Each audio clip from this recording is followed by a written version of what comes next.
Merry Christmas to all of you out there. I am Cito Beltran, and you are watching Agenda via Signal TV channels 8 and 250, or you can watch us via facebook.com/One News if you are on the go. Good morning po sa inyong lahat. Maligayang Pasko. Sana po maging maganda ang natitirang mga araw nitong linggo para sa inyo.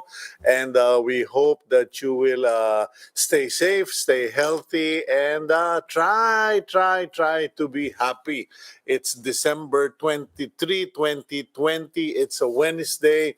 And today we're going to shift gears. Medyo alam ko po maraming balita sa dyaryo, maraming mga nangyayari, maraming mainit ang ulo. And we will get to that later. But for today, we're shifting gears, trying more and more to focus on Christmas. And alam nyo, kasi the other day, I was speaking with my daughter Hannah, who's in the Netherlands. Yung sa inyong mga mas nakakatanda, tawag natin Holland. And sabi ko, bakit ganun? Bakit parang hindi ka masyadong prepare? You're not preparing so much for Christmas and activities. And she said, well, aside from the fact that everything is shut down in the Netherlands, in Holland, we as a family have never really been the Christmassy type of family. Parang nung baby siya, medyo talagang big deal sa amin yung Christmas. Pero ngayong lumaki na siya through the past few years, lalo na nung nagdalaga na, we kind of reverted to our, low-key, simple Christmas, etc. And it made me think. It really made me think. It takes effort to celebrate Christmas. It takes purpose. And that is what tradition and history is built on, effort and purpose. And I do hope that for however many days are left of these holidays, medyo we can still make the most of it, and hindi po yung make the most of it in terms of activities, gift wrapping, etc. But reflecting on what Christmas really is. Just before we start the show, I just want to point out something. This morning at 3:30 in the morning, I woke up and it hit me. The thought hit me. I'm living in spite of trials, tribulations. I am able to live in peace. I am able to face my challenges, and I am able to celebrate the life I have. Not because of status or stature or finances, but simply because I realized because of Christmas.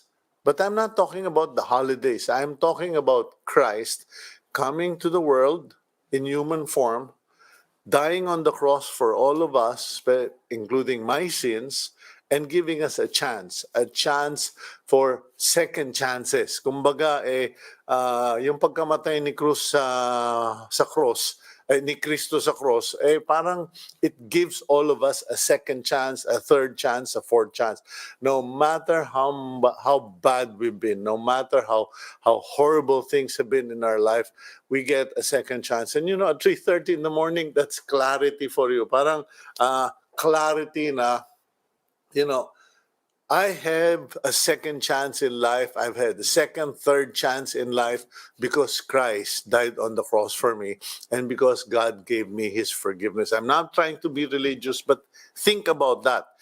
Christmas is the Christ festival. Sinasabi nila yan, Yung Christmas po, Cristo, Mass is festival in Latin, from what I understand. And there are many people who are trying to redefine that, calling it the holidays. Primarily yung mga Kano, di ba? Yung mga puti. Parang they're trying to take religiosity, spirituality out of Christmas. And you can't, because that was what it was all about. In any case, another point, if Team Agenda can just flash something. Like I said, we've been facing a lot of trials, a lot of challenges, and we to truth be told, nadinig naman yung interview ko kay Secretary William Dar, ay sabi ko nga, mukhang tinamaan yung aking maliit na babuyan sa lipa, And I've lost 90%, or at this stage, 95% of all the pigs I have. And looks like, talaga medyo feeling defeated na kami. Parang sabi namin, let's just quit. Let's not get back into that hobby. And last night, actually, when I was going through, just trying to calm myself down, sabi ko, no more this busybody mentality, no more this rush, rush, rush, no more this work orientation, just chill. Then I was going through Facebook, and I saw this post, no? Please flash it again, Gab. And it goes, don't be afraid to start over. This time, you're not starting from scratch, you are starting from experience. I felt I need to share this with all our viewers. Sa inyong lahat, I need to share that kasi many of us lost our jobs, many of us lost our business, lost property because we had to sell. And it's not the first time sa amin, sa pamilya ko, during martial law, my parents had to sell everything, cars, property, paintings, antiques, yung furniture na lang ang hindi nabenta because my father couldn't work for 4 years because of martial law. We managed to recover. By the grace of God, nakabawi naman kami, nakabalik din siya sa media, nakapagtrabaho siya, and we were able to somehow normalize our lives. So, I just want to put that there again. You can start all over because you are not starting from, okay? Don't be afraid to start over. This time you're not starting from scratch. You are starting from experience. Okay? So, tignan natin. Ewan ko kung anong gagawin ko, but if I do decide to, kasi alam niyo, nag-alaga kami ng baboy, hindi naman kasi gusto namin magkababoyan eh. Kasi binili ko, kagagawan ko rin, binili ko ng pet pig kasi nakapanood ng pelikula yung anak ko. She saw the movie Babe, yung about that cute talking pig. And Hannah, being a little girl at that time, I think she was all of 3 or 4 years old, Papa, I want a pet pig. Patay si Beltran, bili ng baboy. Ayun, yung isang baboy, dumami hanggang naging piggery. And now, when we lost 95, parang inisip ko, we went about this the wrong way. We didn't start out to have a farm of pigs. We started out to have a pet pig. In any case, let's move forward to the program. In case you're wondering, okay, who are we going to have for our guest today? We will have Miss Bambi Mañosa-Tanjutco, President ng Museo, Pambata. We'll speak with her about this lantern project o yung kanilang mga parol, etc. And do you DIY parol, and then of course the arts, etc. What's it like? And Museo Pambata, bukas na ba sila, etc. And then of course we will speak with our regular Harvie de Baron, head of the Baron Method nutrition coach, and Menchie Silvestre, Executive Director, Alagang Kapatid Foundation. Okay, from there, let's move on to the front page. Okay, President Rodrigo Duterte himself issued a strong warning to erring law enforcers in the aftermath of a policeman's killing of a mother and her son in Paniqui, Tarlac. In related news, Captain Ariel Buraga, officer in charge of the police station in Bato, Catanduanes, has been sacked. Tinanggal siya sa pwesto at the request of Mayor Juan Rodulfo. This after Buraga wrote a social media post that seemed to justify the double murder act committed by Officer Jonel Nuesca. Kasi sabi ni Buraga, kung nire-respeto sana at ginagalang yung kapulisan, hindi sana humantong, hindi na umabot sana sa barilan. You may have meant well, you may have wanted to address respect for the police, OIC Buraga, pero respect is earned. And basahin mo yung column ko today sa Philippine Star, and I've there basically explained there why the Philippine National Police is in the mess it's in. kasi kayo rin ang dahilan kung ba't nagkakaganyan yung mga ibang kasama ninyo. Kinukonsinte ng iba sa inyo. Anyway, at the top of the page, government is signing a deal with AstraZeneca this month. Bravo! On the other hand, Okta Research says Metro Manila is now experiencing the early stages of a COVID-19 surge. Ayan na po ang sinabi. Moving on to other stories in the front page, 62% of Filipinos believe their quality of life has worsened this year. According to the latest SWS survey, and President Duterte recommends proper labeling in fireworks. Presidential concern pa ba yan? Di ba pang DTI na lang yan o DILG, so users can seek accountability from manufacturers in case of malfunction. Comment ko lang po dyan sa fireworks na yan kasi sabi ng PNP, hulihin yung mga Goodbye Philippines, yung mga kung ano-anong pangalan. Inuuli nyo yung gawang lokal, pero taganin nyo ito, pustahan nyo ito, sigurado panalo. Pagdating ng December 27, 28, 29, maglalabasan na lahat ng papatok. Made in China, puro made in China, the dragon from China will arrive. Ayan na yung sinasabi, tira tayo ng tira, bawal yung mga gawang local, bawal yung ganito. Pero maglalabasan, lahat imported. Okay, let's move on to our interviews. Let's speak. Sandali. Hihinga muna ako. Medyo pinabilis mo ako kasi gabi. Okay. Bambi Mañosa-Tanjutco is the president of Museo, Pambata. She is also design board head of Mañosa and Company, an architecture and design firm started by her late father, national artist for architecture, Bambi Mañosa. Miss Bambi, welcome to the program. Hi, good morning, Cito. Okay, I don't know if you're experiencing a cultural shock with my style. I'm sorry, I have to be multi-personality in this line of work. In any You're case, so entertaining. okay, so we try our best, but in any case, Miss Bambi, given the family heritage, the gigantic legacy character of your dad, I'm sure you must face so many challenges in life trying to kind of, how do they call it, fit the shoe, so to speak.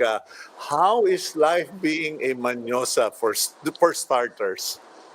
Well, that's an interesting question. How is life as a Mañosa? Well, I think living with my dad and with my mom, we always had a very close knit family.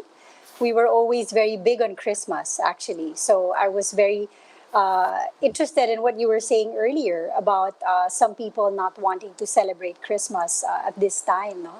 So, I guess, like everybody else, trying to be resilient in all this, in troubles that come our way. There's always something about Christmas that helps you restart something in you. As what you were saying earlier, that's why I said it was so interesting to listen to what you were saying in the beginning, no, about not being afraid to start over because you're starting from experience. So, for me, coming into Museo Pambata, this is my second year as president. So it's something totally new to me. And then, I get hit by a pandemic like this. So it's all new, it's different, but I try to keep going back to the lessons that I've learned from my father in trying to, keep pushing. Keep pushing and keep going, all the time. So that's how it is. It's interesting to be in this family because we're a bunch of creatives. It's fun to because I think my father injected a lot of humor in our family also. So we laugh a lot. We gather, whether it be through this way, through a Zoom, or we try to all come together. The 14 of us. but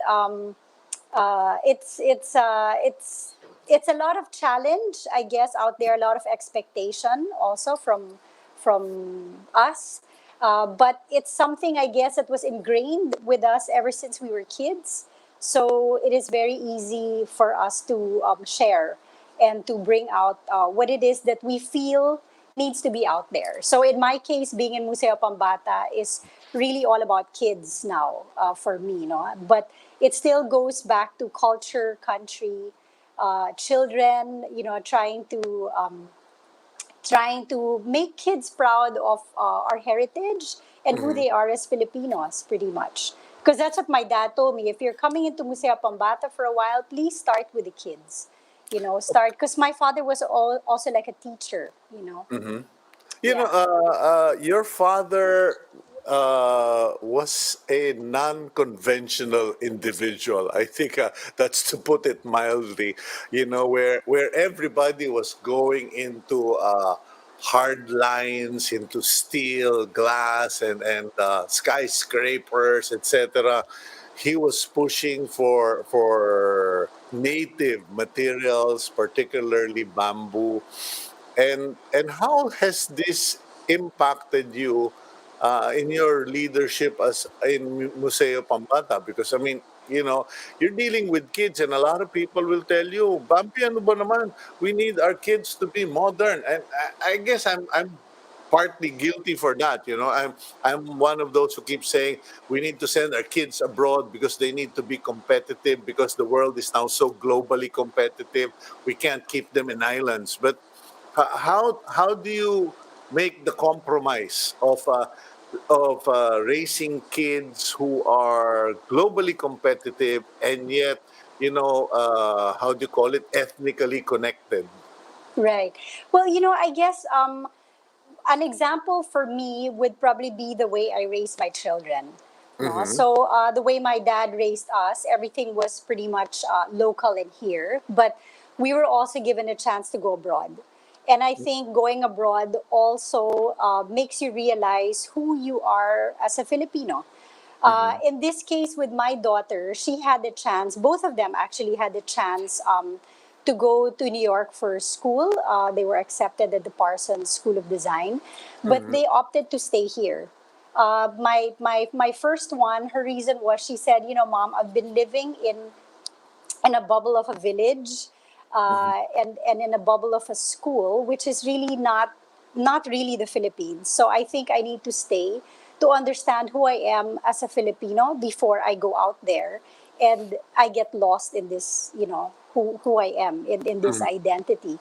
Uh, but being here, I guess with the internet and being connected, and how these how the young people are, no, these digital natives, actually, they have been more connected with the rest of the world during this pandemic than any other time in their lives. They know what's out there. The amount of information out there is incredible. So they actually have their own group called Kids for Kids. They Mm-hmm. are kids for others. I have teenagers, two daughters, and I think they are globally aware of what is going on out there. And at the same time, what they're trying to do is really to bring out what is Filipino about themselves and about everybody. They try to keep. They also try to not naman preach, but sort of like champion, I Mm-hmm. guess, champion Philippine design, Philippine, everything about being Filipino, whether it be fabrics, a design, architecture, the spirit of bayanihan, Mm-hmm. kindness, all that, all who we are as Filipinos is something that they keep trying to push also in their groups. Okay, I'm just curious, and you have to forgive me. I ask questions innocently. Okay, I have no. I only have a program called Agenda, but I have no agenda. In any case, no, I'm just wondering.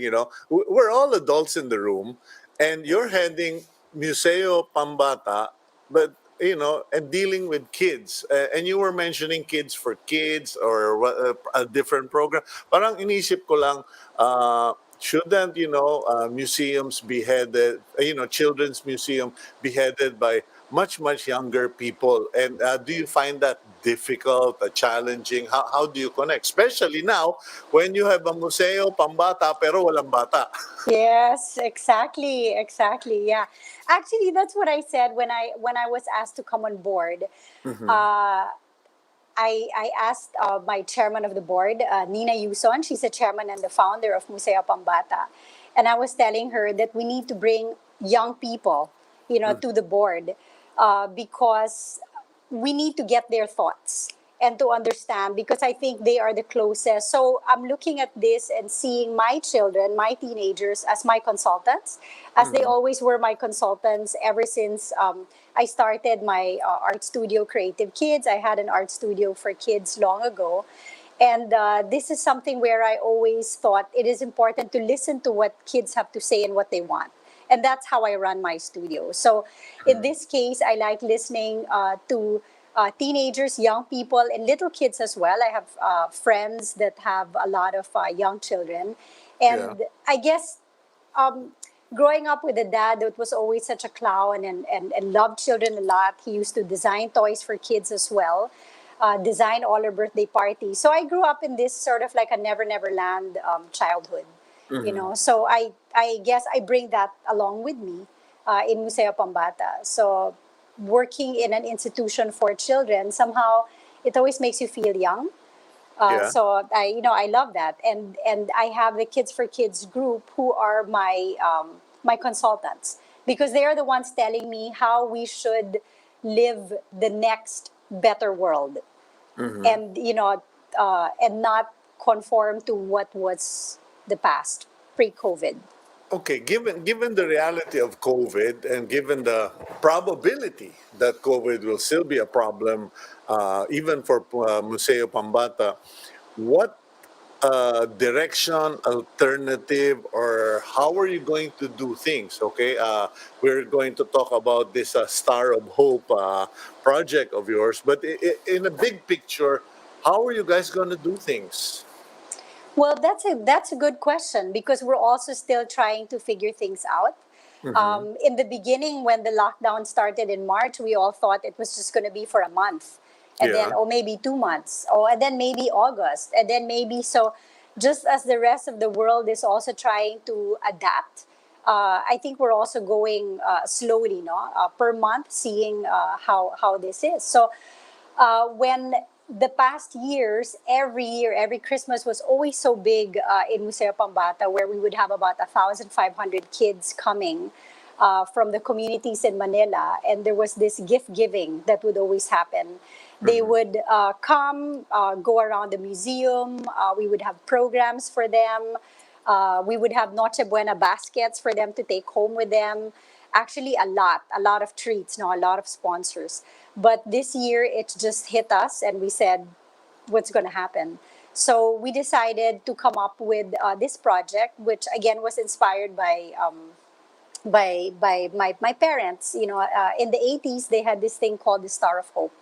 Mm-hmm. It was a project they had, and it stuck to my head. And talking to my mom, she was saying, that might be something interesting to do. So I decided, why don't we do like a do-it-yourself sort of kit, for kids? Because I always want kids of well-to-do or privileged families, or kids who can afford, Mm-hmm. to be able to help those who cannot.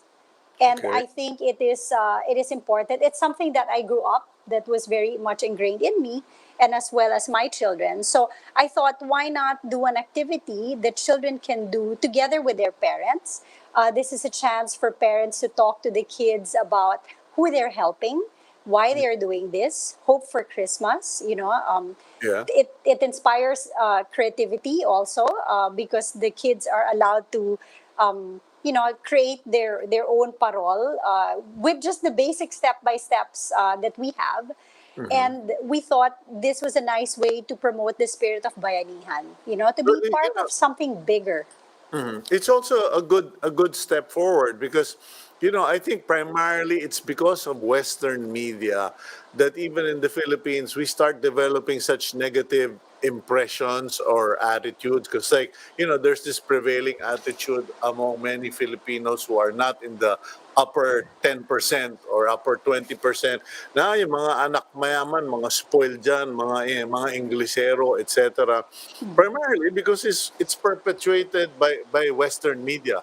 But I have Right. known and seen rich kids who are very in touch, very sympathetic, very socially aware, who want to help people, the children of their age, Yes. in many ways. So I think that's a good step forward. Now, going to the parol, I have to confess, this is the first year hindi ako gumawa ng parol.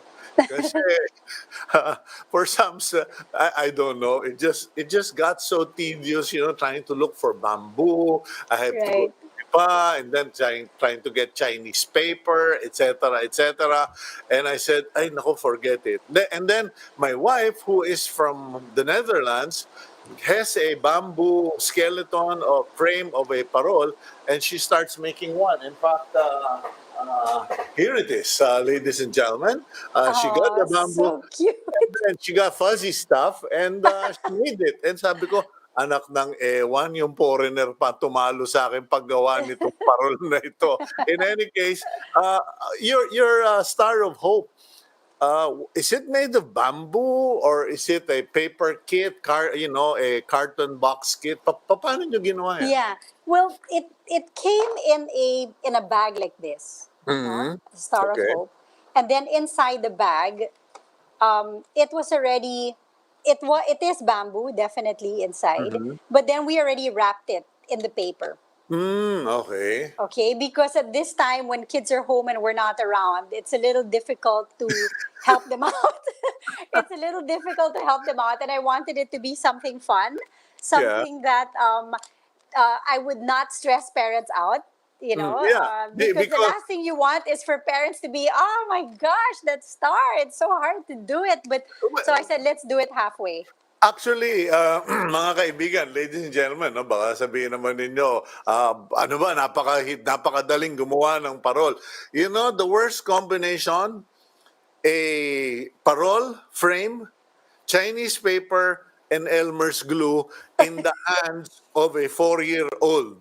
Kasi our then little Hannah poured an entire bottle of Elmer's glue on the floor and started making a puddle there. So, kung tama yung sinasabi ni Bambi, you're very right there, Bambi, because the children will have fun. It's the Mhm. parents who are going to go ballistic. Yes, and you don't want the parents coming back to you and saying, "What is this?" Okay, So the way so we did it was halfway, and then we also put a lot of we put instructions, right? We mhm, put instructions, easy to follow instructions like this. okay, And then it's also in our website and our social media how to do it in case, but it's pretty much self-explanatory. And then in a yeah, little bag like this, we had all the things to go with it, all yeah, the glitter and glue and all the mm, paper, the tails, but then at the end of the day we always encourage the kids and the parents to allow the kids to create it themselves, mhm, however it is that they want to do it. So there's not one look. If they want to paint the whole thing, they can paint the whole thing. It's mm. just having fun. And in the process of doing this, talk to your kids about how other kids have less, I and how don't know. you can help. Bambi, I don't think they will have time to talk about the economic disparity. Please, Iha, whatever you do not put the glitter in your mouth. I said no glitter in your mouth. Kasi Elmer's glue and the curse of all parents, glitter. No, we didn't include glitter Ay, because I salamat. know how that is. Okay. Yeah, we didn't include, but if they had in their house, they could use it. No, we just provided pretty much the basics. But okay, so you made the Star of Hope DIY do-it-yourself parol. It's all Mm-hmm. in a kit, very Yes. easy. But okay, how does the system go? Kasi alam mo, yung iba, they'll just go to the palengke, they'll just go to the market and or send their driver, bili ka ng parol doon. And what about Museo Pambata? What is the idea? Okay, well, with Museo Pambata, we have a team, no? We have our staff that are in Museo, and what they did is we started this actually in August. We were Mm. thinking about how to do this in August, and in August, you still didn't have all these frames out there. So they pretty much had to do it from scratch. So Mhm. we were trying to figure out how to do it. So they were assembling it. They started end of August, September. And then, Mayor Isko Moreno actually asked us in Museo Pambata to focus on 4 barangays in Manila, and to focus on these 4 barangays, mainly Baseco, Parola Tondo, Parola Binondo, and Barangay 105. So we said, okay, Mhm. these are the kids we wanna bring some cheer to, extra cheer, no? Mhm. So for every star that was purchased, they would just call Museo Pambata. We just put it out on social media, sent it to friends. They call us, they purchase it. We were selling it for 1,000 pesos. As you know, it is a donation that they are Mhm. giving. So it was 1,000 pesos, and then one parol kit goes to them. It was sent to them. Another one goes to our child, sponsored child in these barangays, and Mhm. it came together with a Noche Buena bag for their families. So that was our annual Star of Hope Christmas treat for the kids. That's how Okay. that's how we did it. So, but the children, the children from from the villages, these rich kids, didn't have to go to Parola, etc. Because No, I'm no, they're sure not allowed. bawal eh, di ba? So walang contact. Pero No. do they even get to see, the how the reaction of the beneficiaries? Because I wish we could have, we could have shown that here on the program. But aside from the Star of Hope, what else are you doing? Yeah, well, aside from giving them the Star of Hope and the Noche Buena basket, Mm-hmm. we had a wonderful donation of toys from the Yanson family, all the way in Bacolod. No, they sent about 6 balikbayan boxes of toys. My kids also, together with my husband, went out and they started to buy all these toys for the kids that became our Christmas for them. And Mm-hmm. so these kids also got a treat of choosing their own toys. So we had about 8 balikbayan boxes, and they could come and choose whatever toy they wanted, for themselves. No, we had for girls, for boys, unisex, and we'll be putting all this together. We'll be making a video, Mm-hmm. and this will be posted in our social media, and it will also be sent to those who supported us. Because aside from individuals buying the Star of Hope, we also had different companies who supported and bought a lot for their staff, or they also bought for gift giving. So it was very nice. We'll put that all together, and of course, if there's anything that I'd like to do, is to show everybody who the beneficiaries were, and what joy this Okay. brought to them. Well, I tell you what, Bambi, when we come back after Christmas in the new year, do get in touch with us when you have all the stuff ready, and we can do another episode.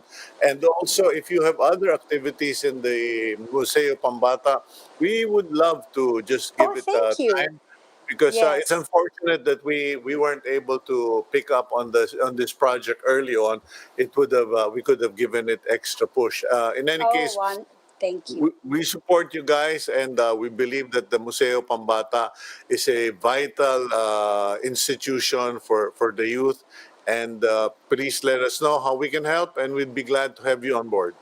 Thank you so much. Yes, starting next year, we have a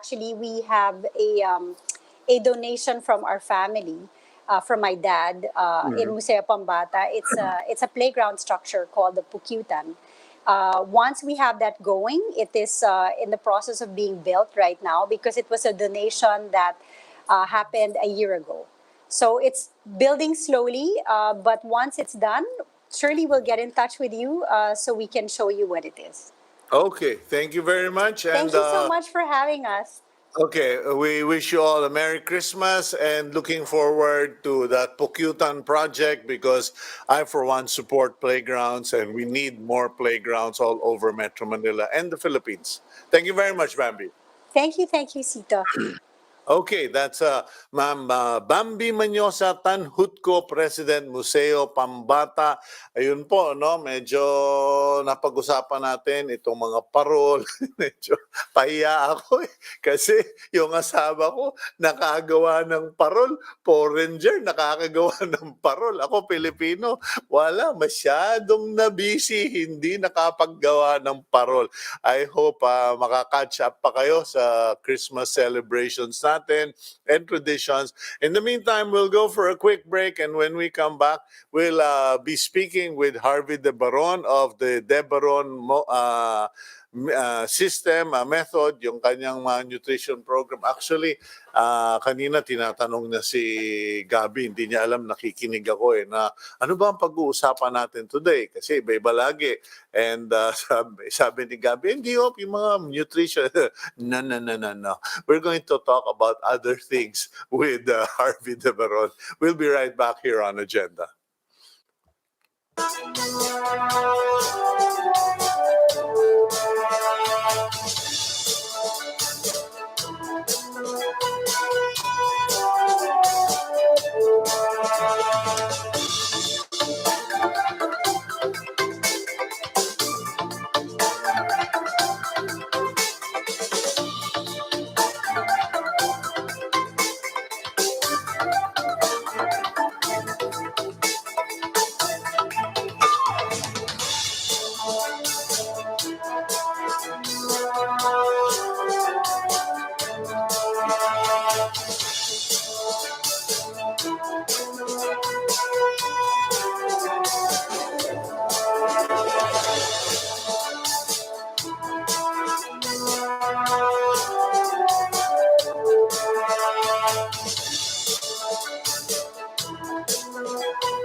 Okay, you're back here on Agenda. I'm your host, Cito Beltran. And at this part of our program, let's bring in a regular of the program, a nutritionist, and he is the head nutrition coach of the Baron Method Group.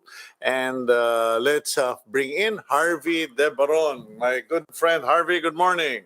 Good morning, sir. Good morning, Kuya Cito. Kamusta?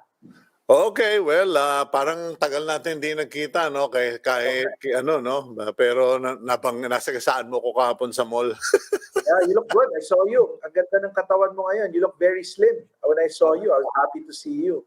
Okay, alam mo yung secret, the secret to my well-being, walang katulong, walang houseboy. Ako yung houseboy, kusinero, hardinero. Hindi Yeah, lang, I just don't do laundry. In any case, Harvey, welcome to the program. And as you might have, I'll get straight to the point.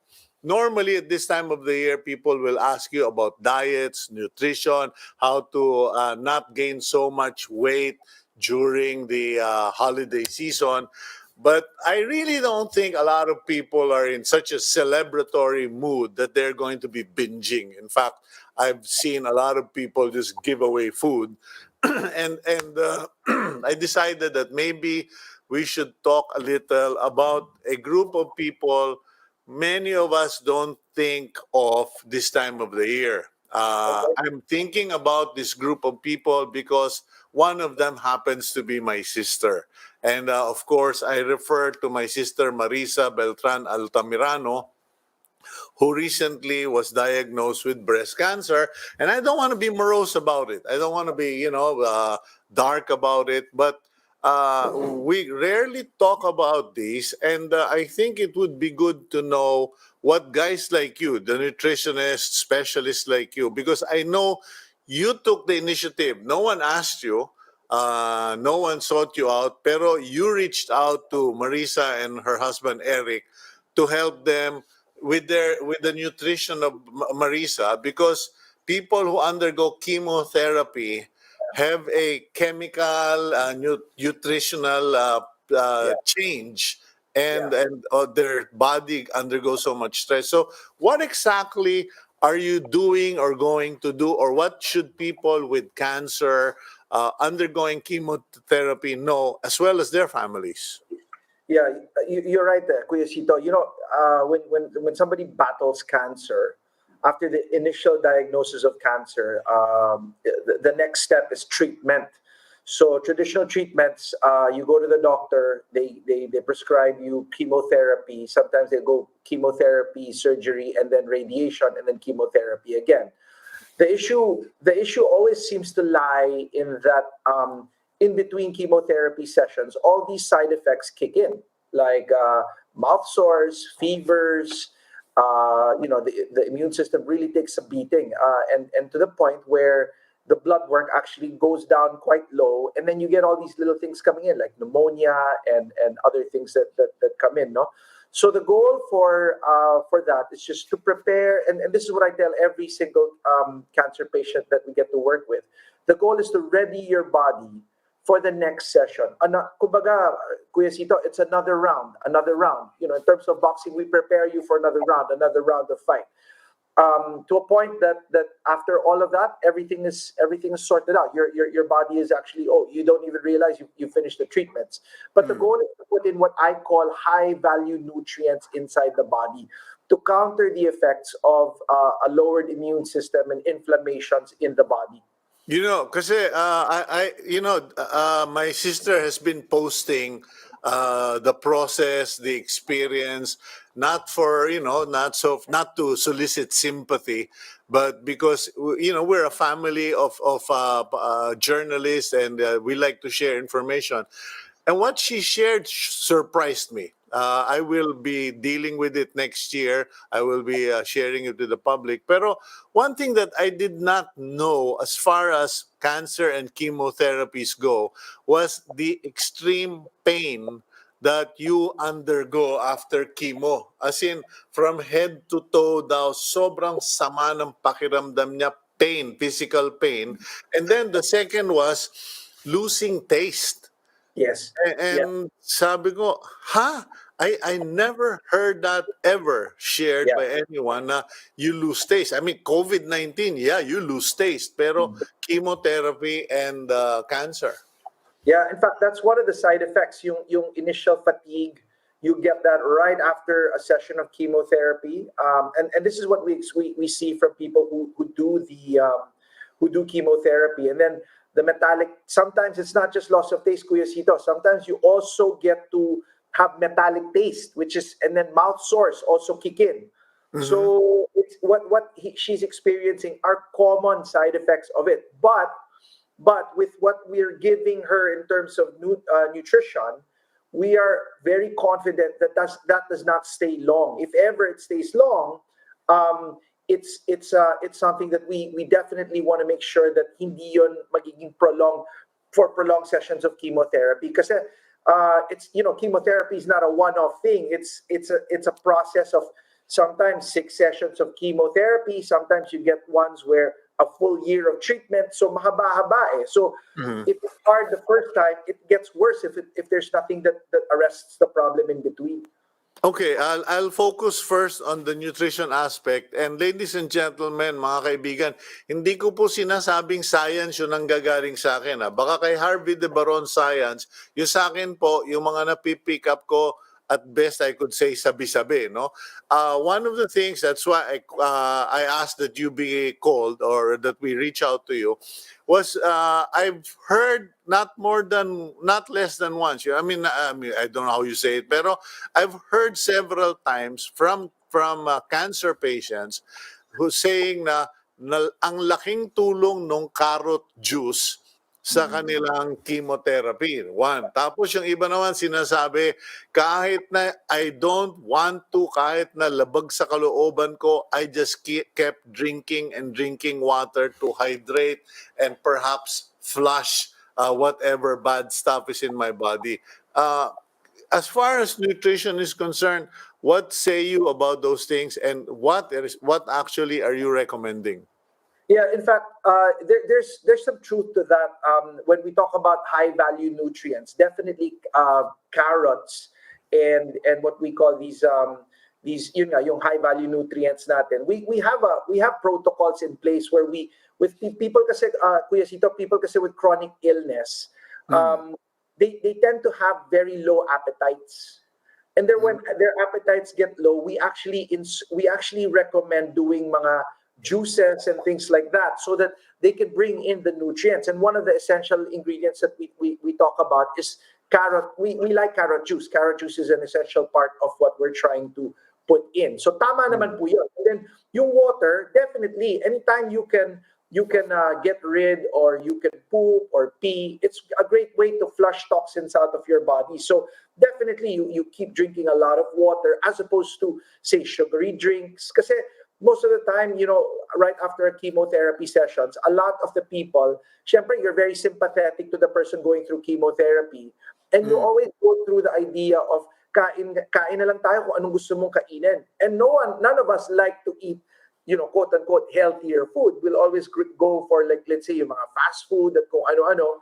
So we always tell them, make sure you put in those high value nutrients, yung mga juices natin, vegetable juices and things like that. So there's a special concoction that we prepare at Baron Method. We have a red juice and a green juice protocol that we put in. Yeah, is that the one in the tub, the one that I bought from you?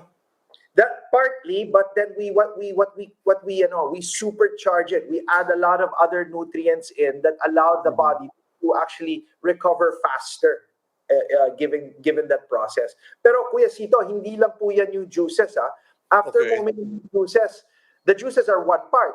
But then if you don't eat well with it, it still doesn't create the opportunity where the juices become very, very strong. Kumbaga, Clark Kent lang yung dating niya. Hindi pa siya supercharged, superpower siya. Okay, now let's just step back a little. For those who have no access to you or baka cannot afford to buy prepackaged super nutrient food, what are their alternative options? Kasi I know my wife buys beetroot, yung kulay pink na I honestly hate it. Bumibili siya singkamas, beet, carrots, kung ano-ano, tapos ginu-juice niya, may juicer kami. And then that's what she force feeds me para yung katawan ko malakas lagi. Yung mga kababayan natin na in the outside Metro Manila or in the provinces na who are suffering cancer or chemotherapy or just bad physical condition, what can they eat? Kuya Cito, I think one of the first things we do, like if we break that down, if we put in like the juices, tama kayo eh. What Karen is doing is perfect for you. Meaning, Mhm. maggawa tayo ng juice, pwede tayo magawa ng turmeric. You can add all of those things inside the juices. Dagdag ng konting apple para namang hindi lasang lupa yung iniinom. A little bit of celery will work well for the juices. Perfect. No problem yon. But for the food side, really, the suggestion would be look for alternatives na hindi lang puro fast food, na hindi lang puro mga pagkain na hindi maganda. So what we want to do is kung pwede natin gawin sa bahay yung pagkain, that would be Mhm. even better. Like halimbawa, gagawa kayo ng tapa, no? Ang tapa kasi for all season yan. Pwede niyo namang itimpla na lang yung tapa ng sarili. Pwede din kayong kumain ng baboy. Hindi naman sinasabing huwag kumain ng baboy. Pero pag kumain ng baboy, make sure na yung pagtimpla, yung paggawa sa baboy ay maayos. Yun ang importante. Mhm. Yun. Okay, now, so juices, importante. Ano yung sinasabi nila yung sour sap? Nakalimutan ko na sa Tagalog yun eh. Yung maasim na fruit, na sweet na maasim. Ano? Guyabano yun, guyabano. Yeah. Sabi nila, yun yung miracle fruit din daw. What's your take on that? I believe that all of those things that you've mentioned, si guyabano, si carrots, lahat po yan nakakatulong. It definitely helps. There's nothing there that makes it not helpful. Again, it's just one of the. You've got to keep making sure that everything you feed in the body has a positive benefit. So halimbawa, nag-guyabano, nag-red juice kayo, naglagay kayo ng magandang carrots, naglagay kayo ng beetroot, naglagay kayo turmeric, lahat yun plus. Pero halimbawa, maglalagay kayo ng mga fast food, na mga hindi magandang pagkain sa katawan, you put it all in together, nagkakaroon ng konting nalulose yung power ng mga ganung klaseng nutrients na pinasok natin. So, it's gotta be a full spectrum of eating. Yung pagkain na hindi lang sa juice, pero pati kain, pati lahat maayos. Kasi karamihan ng tao, they feel like when you do the juices, or when you do guyabano, yun na yun, okay na, and then they can revert back to their bad eating. What we're trying to say is that, yeah, you can do the guyabano, it will make the guyabano much better if all the other stuff that you're putting in can be of benefit din sa body. Yun. So, Okay, now for men and women alike, what are the no-nos when you are doing the superfood, super juices treatment? What are the no-nos? I'm assuming alcohol is a total no-no when you're undergoing chemotherapy and all of these treatments. yeah, surprisingly, from what I see, you cannot you cannot close that all off, because with cancer and chronic illness, and I learned this from a doctor I have a really good chance to work with. His name is Dr. Homer Lim. No, he basically says to me regularly that cancer kasi is not just a physiological battle. There's an emotional battle to it as well. So you have to find the balance and sustainability pagdating sa treatment ng cancer. So ibig sabihin, kung healthy lang parate at wala kang bibigay na advantage for the patient, like for instance during this time of Christmas, para naman anong gagawin na siya lang yung kakain ng ganun, hindi magi-enjoy ng food. And parang that sort of brings the psychology of food down. Yes, you're right, Kuya Cito, alcohol might not be a great thing.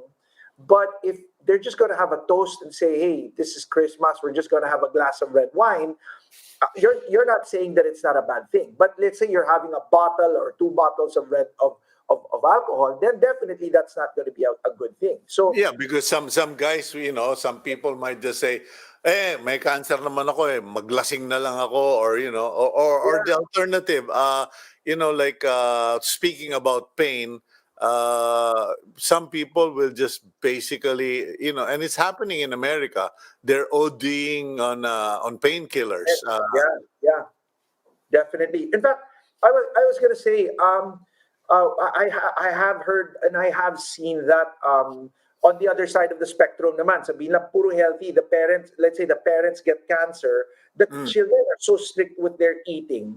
Mhm. So strict with the eating, so healthy, but then it hasn't become sustainable. Can you imagine a person who's been eating a certain type, like puro carne, good Mhm. balance of vegetables and all their lives, and then all of a sudden you tell them bawal ka na lahat nun, kailangan puro gulay lang. After and I've seen it regularly, between 8 to 12 weeks, the patient just says, paano mo na lang ako, pakainin mo na lang ako lahat ng gusto ko. This is not a good way to live anymore. So that's the other side of the spectrum. Then na if they're eating everything healthy lang, hindi naman sila masaya, nawawala din yung laban. So we try to find a balance where we're putting in juices, we're trying to make sure the ingredients that you put into your tapa or you're putting into your adobo is healthy para masaya din yung tao, and in that way the happiness side will create endorphins, which will also help the management of the pain maski paano, Kuya Mhm. Cito. Okay, Alam mo now, naman, go ahead, yeah, sorry. go ahead. No, I was gonna say, alam mo naman, pagka ang tao nakakita ng masarap na pagkain, kung gaano man kasakit yung katawan, maski papaano, sumasaya. At pag sumasaya sila, they get to have that little bit of, satisfaction na, hey, I'm winning. I'm not necessarily having such a hard time battling with a chronic illness like cancer.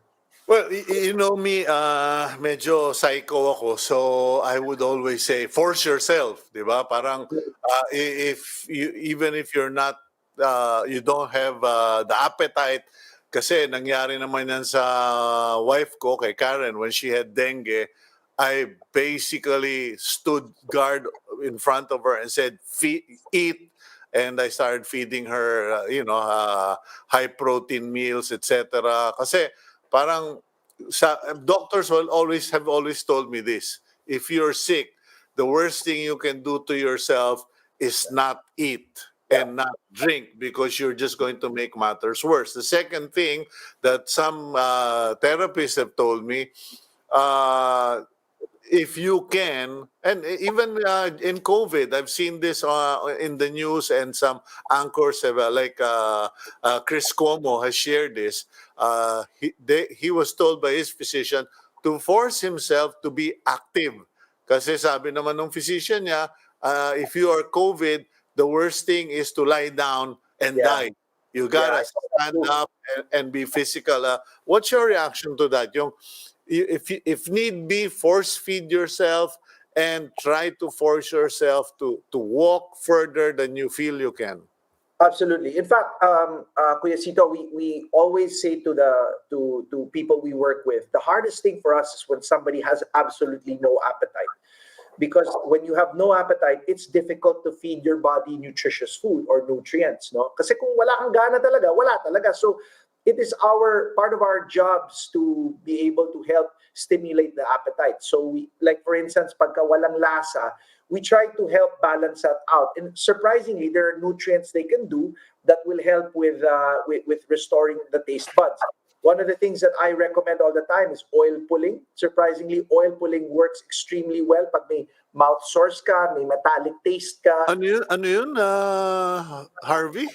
Oil pulling, para ka lang naglalaro ng 1 teaspoon of virgin coconut oil. Oh. Put it inside your mouth, you swirl it around your mouth, Mm-hmm. 4 or 5 times a day. Surprisingly, that takes out the metallic taste, the mouth Mm-hmm. sore. And the last one, yung nagre-restore rin siya ng taste buds. So Mm-hmm. quite as simple as it is, quite effective. We've seen that therapy being used several times within the center. So we have practical experience when it comes to things like that. The other Okay. one is ginger tea. Ano Uminom yun? ng salabat. Ayan, isa pa yan. Yung salabat, really wonderful. Kasi yung salabat, nakakatulong din siya pagkatanggal ng metallic taste, and in some way or form helps with the restoration of the taste buds as well.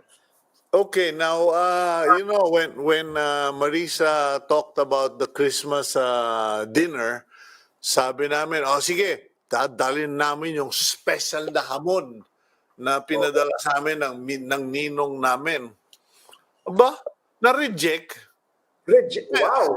Ngayon, ang problema ko, sabi ko Oh, sa asawa ko, anak ng ewan, ano dadalhin natin pagkain dyan sa kay Marisa? So, what actual foods should we be bringing to the table if one of our loved ones is undergoing chemotherapy, if they have a debilitating illness, etc. Yeah, for me kasi, Kuya Cito, like you said, Christmas is lalo na in our Filipino culture, extremely special time with family. So we actually tell people who are doing who have cancer during this season, and if it's something that they've decided to do to eat well and eat healthy, make sure that the people that come through or bring food for you do not have as much as possible yung processed sugar, yung sugar na may refined sugars, like minsan unfortunately yung mga masasarap na desserts, mga cake, mga ganyan, kailangan tayo maghanap ng better alternatives para sa kanila. At saka yung mga deep fried, halimbawa yung mga deep fried na mga unfortunately mga fried chicken, mga ganyan. So we have to look for other alternatives in terms of mga ganung klaseng pagkain. So for me, like yung sinabi mo, yung ham, kung pwede ninyong gawin yung ham ng maayos, mas magandang timpla, mas magandang mas magandang ingredients na sinasama sa loob, I think that might be a better alternative. What about Japanese foods? Because mga kaibigan, baka sabihin naman ninyo, kuyang naman, napaka-social mo naman, Japanese food ka dyan, ang mahal-mahal. Pero alam nyo, yung Japanese food, mahal lang po sa restaurant eh. Kung kayo pupunta sa palengke, makakabili naman kayo ng tuna, makakabili kayo ng malagkit na kanin, makakabili kayo ng ano ba yung yung squid, yung pusit, di ba? Yeah. What about Japanese foods? Because there's always this, I don't know if it's urban legend, but they said, the Japanese don't have as many cancer issues except in the areas where they had bombings and nuclear problems. Nagasaki, no, Kuya Cito, I actually agree with you. I agree with you in the sense that when you talk about preparation of food, that's critical. And I always tell families all the time, there's always an alternative. So, hanap lang tayo ng healthier alternatives, healthier way to prepare food. So, you're right, squid is okay. Then you can also do the tunas and things like that. Much better in terms of food. So, definitely a better alternative, better choices. So, tama kayo, pwede naman gawin yun. Wag lang yung tempura. Kasi minsan, they encase Japanese food. Pero pagdating sa dinner table, puro kumakain is yung mga commercial Japanese foods nila, like yung mga tempura at yung mga tonkatsu, mga karaage, puro Japanese food nga, pero puro deep fried naman. So hindi naman po maganda po lahat yon. Okay, well, I think we've tackled a lot and I hope makatulong yan for those people. Yung mga nga pagdating ng Pasko, mahirap na yung kanilang trials, battling some disease or cancer, and then kailangan pa nga yung baka kailangan yung lifestyle change. So, thank you very much, Harvie, and I hope to see you in the next few days or next week. Merry Christmas to you and to Isa and to your family, and God bless you, bro. Thank you po, Kuya Cito. God bless you. God bless Hannah. God bless your Karen. Make sure, please stay safe, and let's see each other very soon again. Okay, thank you. And that's Harvie de Baron of the Baron Method, giving us tips, information, and knowledge about how to deal this situation if you have a loved one who is undergoing chemotherapy, cancer, or a debilitating disease. And siya po kasi yung humahandle ngayon voluntarily nung situation ng sister ko in the dealing with her chemotherapy. We'll be right back here on Agenda.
Okay, you're back here on agenda, and we are now on our final interview for the day. Puntahan naman natin kasi let me read this bit of information.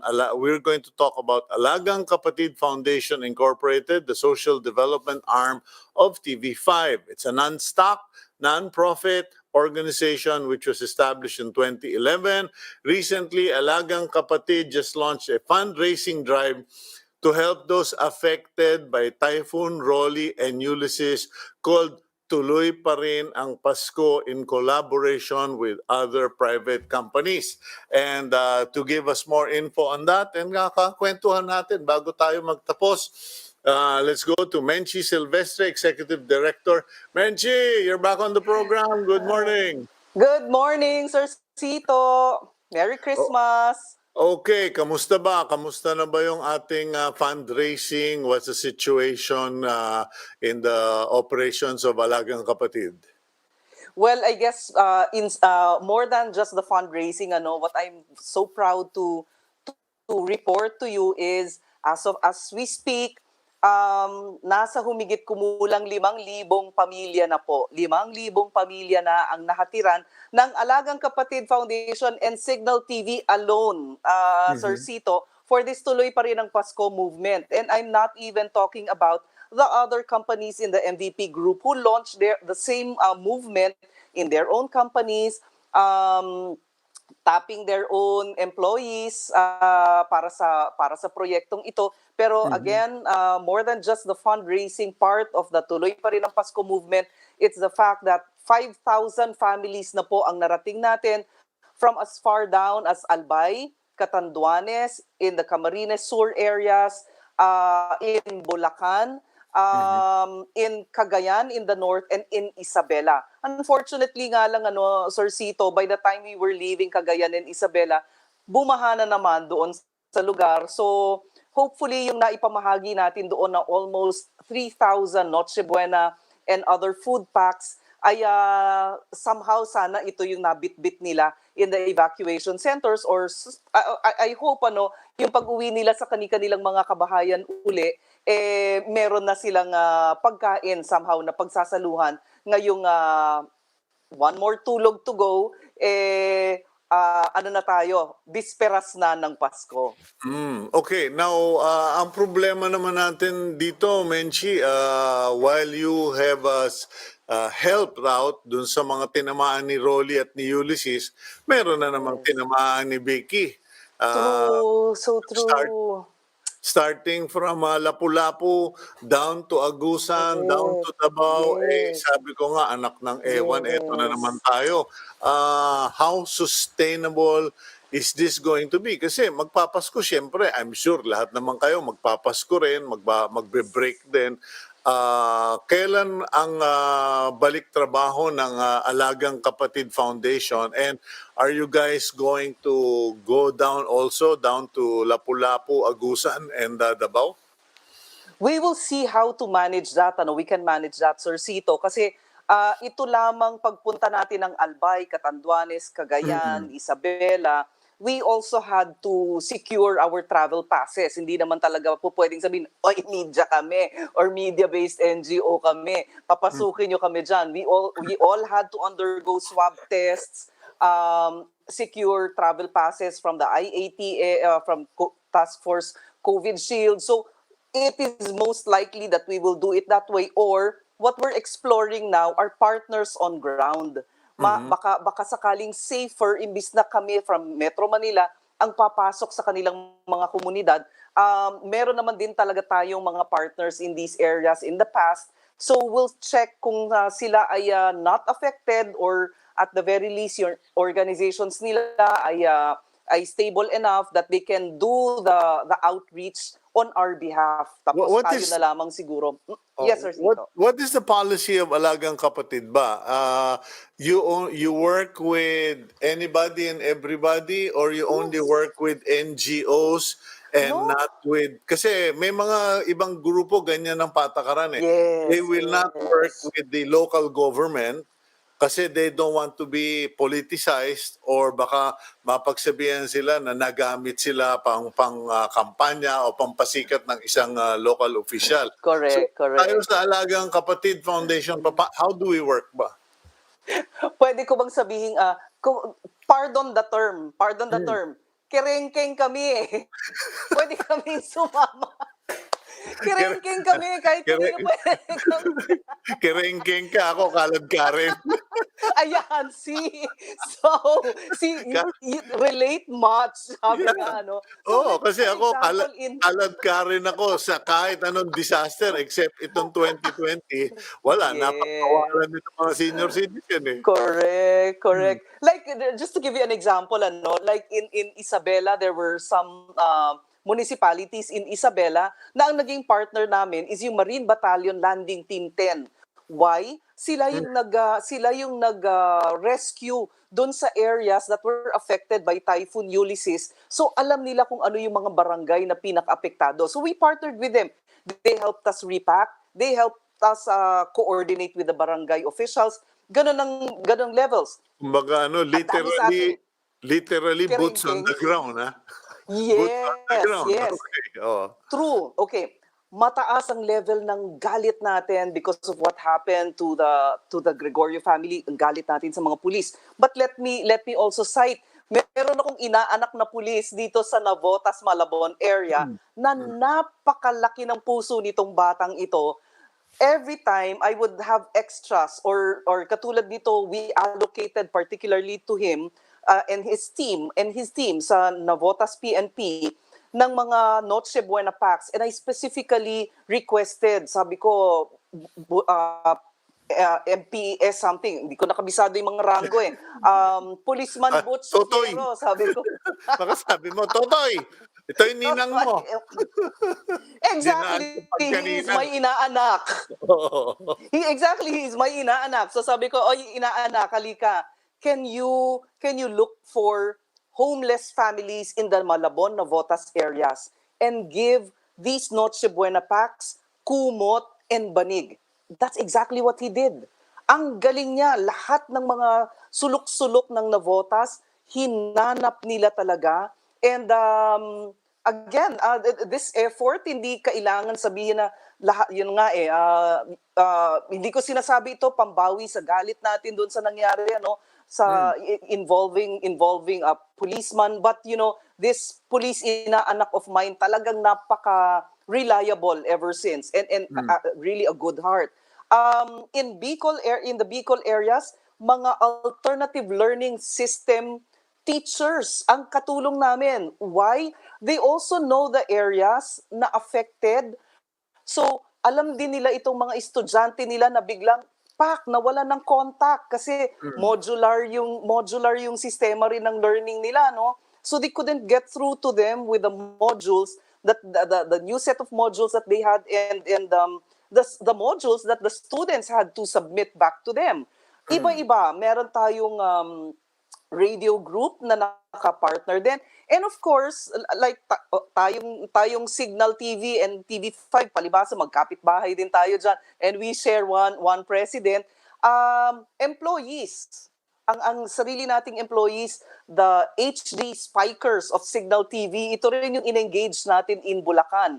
So, exactly, kung sino yung makakatulong Pero sa matanong atin, ko lang, Menchie, please. meron bang, I mean, ako, personally, sa akin, sikat yung mga ordinaryong tao, yung mga teacher, mga police, mga athletes. Okay na sa akin.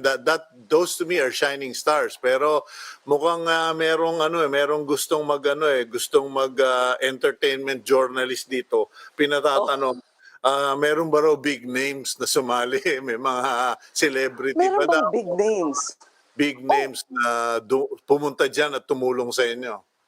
well, I guess, ang isa sa mga big names na inutusan natin mag-head ng isang team is Cheryl Cosim, our very own Cheryl Cosim. Ay, isa Who pang else? kalad ka rin yan.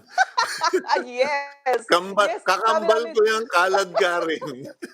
true. So sabi ko, Cheryl, nasa Cagayan, Isabela ko. Yung isang team ko nasa Albay, nasa Catanduanes. Sabi ko, wala na akong team leader for Bulacan. Pwede bang ikaw ang team leader?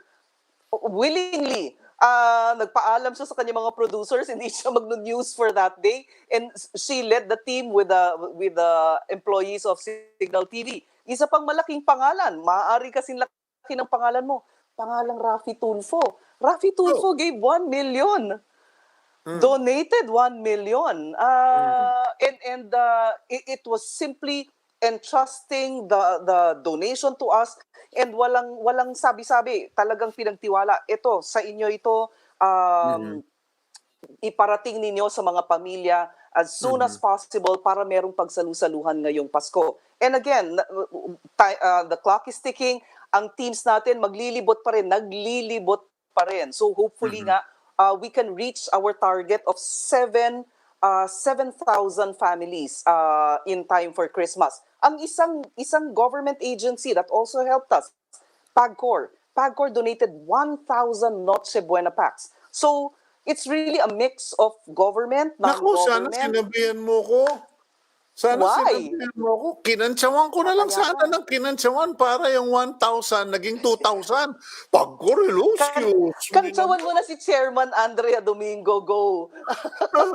Tita Kantsawan mo Andrea, na. Tita Andrea, Tita 1,000 lang? Ano ba naman yun? Ninang, Doon lang Ninang. sa FNB ng mga casinos dyan, kayang-kayang Yeah, i-produce another correct. 1,000 gift bags. Ay, nako, sino ba yung Si Ninang Andrea, PR nila na dating tiga ABS-CBN?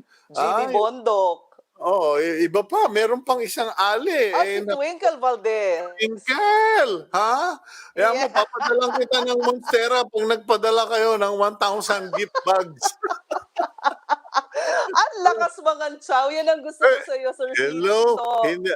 Mapanood mo ako sa sabungan. Tingnan mo, pag hindi nagkaroon ka ng ilang milyon. Ang pago ni Andrea, Chairman Andrea Domingo, 1,000,000. Ay, patay kayong bata.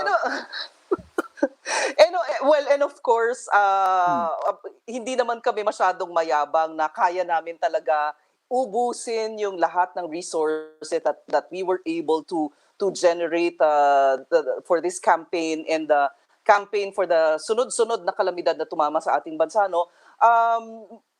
Right after Christmas, we will resume. But yes, regalo ko na lamang po ipaubayan yun na po sa amin ito na yung aming team ay magpasko kasama ng aming mga pamilya. Yan naman po ang request natin. Kasi, Pero ang tanong, Menchie, paano yung medyo gininto ang puso na during Christmas sabihin nila, pwede. bakit tayo lalamon ng pagkadami-dami, tataba lang tayo, tapos miserable pa rin tayo, Aroy. magtingin na lang tayo, di ba? Paano makaka-donate sila dyan sa mga programa ninyo sa Alagang Kapatid Foundation? Sir Cito, kung meron pang konting oras, let me share some stories of giving and sharing. Like, there was this family in New York, in the US, Thanksgiving time. Sanay sila na members of their family, they're from Samar, but most of them are already in different parts of the US. Nagsasama-sama sila for Thanksgiving in New York. They have a long table in their house just for this purpose, family gatherings. Tapos they took a picture of the long table and sabi nga nila, it will not happen this year. It cannot happen this year. So parang binalot ng lungkot yung clan. Then they thought, teka, let's make something out of it. Hindi pwedeng malungkot, hindi pwedeng stuck tayo dun sa kalungkutan na yon. Yung budget nila for the Thanksgiving dinner of the family, of the clan, they sent it to us. 43,000 pesos. Alam mo yon, you have to convert something, a crisis into something really good. Marami din yung mga supposedly magpa-party ngayong Pasko, Christmas parties ng pamilya, Christmas parties ng mga kumpanya. They had to do away with it kasi virtual lahat. They sent donations. So again, mga kapatid, you might want to think about it. If your family is stable enough and hindi naman kailangan kayong magregaluhan sa isa't isa, pwede ba mag-iregalo nyo na in the name of your family para sa mga pamilya na talagang kailangan itawid itong okasyon na ito hanggang sa susunod na taon? Pwede ba yung mga kaibigan ko na asar ngayon, mainit ang ulo? Kasi ang daming mga kakilala ko na pinadalahan ng mga canned goods, mga pagkain, na Christmas gift, na walang biro, asar sila. Kasi sabi, anong palagay nila? Yung aking refrigerator kasi laki ng sala. Sino ko? Si Doña Buding? Ayun, So, pwede rin yung mga delata ipadala sa inyo. Oh, yes, please. Yes, Sige. please. Address, please. Address. Okay. Tayo po, we have 2 drop-off centers. Andyan po tayo sa TV5 Reliance, corner Sheridan Street, Mandaluyong City. Yung isa pong drop-off point po natin ay dito sa TV5 Novaliches naman, 762 Quirino Highway, Novaliches, Quezon City. Nakikita po ninyo yung ating mga bank accounts. Napakadali po, just electronically send your donations. Importante lamang po, send us a copy of the transaction slip para ma-monitor po natin yung remittance niyan. Paymaya, isa-scan nyo lang ang QR code natin sa Paymaya, pwede po ninyong ipadala dyan. Yung napakahilig mag-Shopee, pwede ho, ang Shopee also provided a donation portal for us. Pwede po ninyo go to yung donation portal. Nandyan po ang Alagang Kapatid Foundation. Of course, Paymaya, Shopee, Cebuana, BPI, BDO, Metrobank, Citibank. And yan po, all these accounts are ready to receive your donations. And of course, let us know if volume po yan. Hindi man po namin ma-pick up before Christmas. But again, we will resume. Yun po namang diwa ng Kapaskuhan ay hindi natatapos sa 24 at sa 25. So please, gusto niyo po kaming tambakan ng excesses ninyo, willing po tayo at kayang-kaya po natin ihatid yan sa pamilyang naghihintay na makadama ng pagmamahal ninyo ngayong Pasko. Okay, thank you very much, Menchie Silvestre, Executive Director ng Alagang Kapatid Foundation. Okay. Ah, talagang nag-blooper ka pa. Okay ka. Pasara na lang tayo, binlooper mo pa ako. Okay. Sorry, sorry. Merry Thank Christmas, you. Merry Menchie. Christmas. Merry Okay. Christmas. That's Menchie Silvestre, Executive Director, Alagang Kapatid Foundation. At ayun po, no, if kung katulad kayo ng mga ibang kaibigan ko, ako, I'm sorry to my friends who sent me canned goods and all that. I gave them all away. I gave them to security guards, yung sa mga street association, yung mga basta yung mga taong wala, pinamigay namin lahat ng mga delata kasi dadalawa lang naman kami dito. Ang aking refrigerator ay 30 years old na, eh baka bumigay pag nilagyan ko ng kinargahan. In any case, that's about it for the day. And we just want to thank you for spending a lot of your time with us. And I do hope that sana po naman itong Pasko natin ay maging special in spite of what's happened to us in 2020. Gawa natin ang paraan na maging special pa rin itong Pasko kahit na mag-isa ka. At least makipagsalo-salo ka with the Lord. Kumbaga, reminisce what the Lord has done, remember what the Lord has done, and appreciate what the Lord has done. Christmas may be a time for celebration for many of us, but when Christmas actually happened 2020 years ago, kung tama yung aking mathematics, may isang ama po, may isang ama na siguro parang baka sising-sisi siya, hirap na hirap siya, nagdurugo yung puso niya kasi pinadala niya yung anak niya sa mundo bilang kabayaran sa mga kasalanan natin. A father sent us his son, knowing that that son would die on the cross. And I'm reminded of that. I remember my father writing about that in his column many years ago, that a father had to give up his son so that the rest of his children, his earthly children, could be redeemed. Now, yun po, no? Yun po yung kaisipan ng Pasko. And may nagsabi nga, sa lahat ng pangyayari, ang laging nakakalimutan ang ating amang Diyos, God, our Father, Yahweh. So this Christmas, let's say thank you naman. Magpasalamat tayo sa ating amang Diyos, to God the Father, who has given us the ultimate gift for Christmas. May you all have a significant, godly Christmas, and may you enjoy this time that's left between today until January 3. And please, just so you know, take a rest, a real rest. Huwag niyo pong punuin ng trabaho, huwag niyo punuin ng activity. Take time to just rest. Kumain kayo, magpahinga kayo, mag-isip kayo ng magagandang isipan, and just give yourself a break. Have a Merry Christmas from the Beltran family. God bless all of you, including the agenda team, who thanks you for joining us today.